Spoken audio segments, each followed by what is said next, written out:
As this mid-year rotation, whether we're exiting tech, broadening, or reverting back to tech? I think you're seeing two different factors occurring at once. I think what's going on is you still have the momentum trade going on in force and people buying every dip. The problem with momentum, of course, is if you're buying strictly by following trends, you're looking at price action and you're saying fundamentals really could take a backseat or not even matter. Momentum strategies are easy to implement. You could basically have an AI agent do it through your Interactive Brokers account if you wanted to. But basically, so a lot of that is just pure trend following, pure blind, blinded buying. On the other hand, you are starting to see more investment-oriented accounts beginning to rotate into other sectors that had been lagging.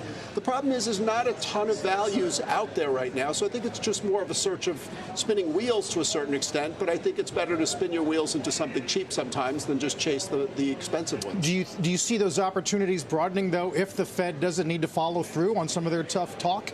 Agree. If the Fed is not going to follow through and raise rates, I don't think it's necessarily, 25 basis points here and there is not an end-all, be-all, and I do think some of the stuff that Warsh wants to do behind the scenes in terms of, pseudo-quantitative tightening, things of that nature, affect the liquidity that goes into the markets. But I think in general, this is where you want to be strategic. There is dispersion among stocks, which is generally a stock pickers type of market. What about some of the hyperscalers? You had a note out from Morgan Stanley saying that momentum is fading in the semis and that they're seeing investors rotate into some of these hyperscalers which have lagged. Is that a move?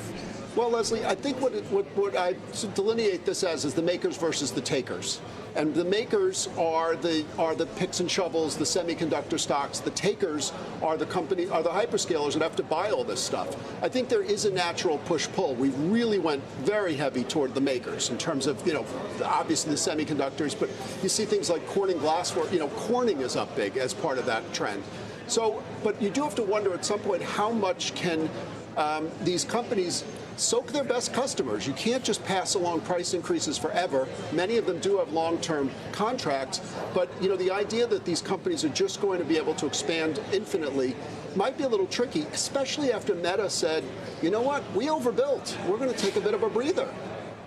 What about the 10-year approaching 4.5%, especially given what we saw with the jobs number on Thursday? I was about to say Friday, but it was Thursday.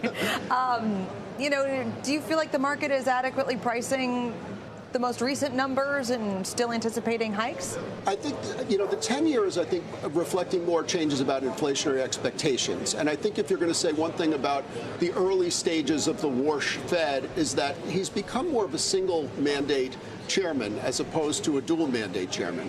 Now, the employment numbers changed that a bit because, all of a sudden he was basically kind of treating the the full employment stuff as fait accompli.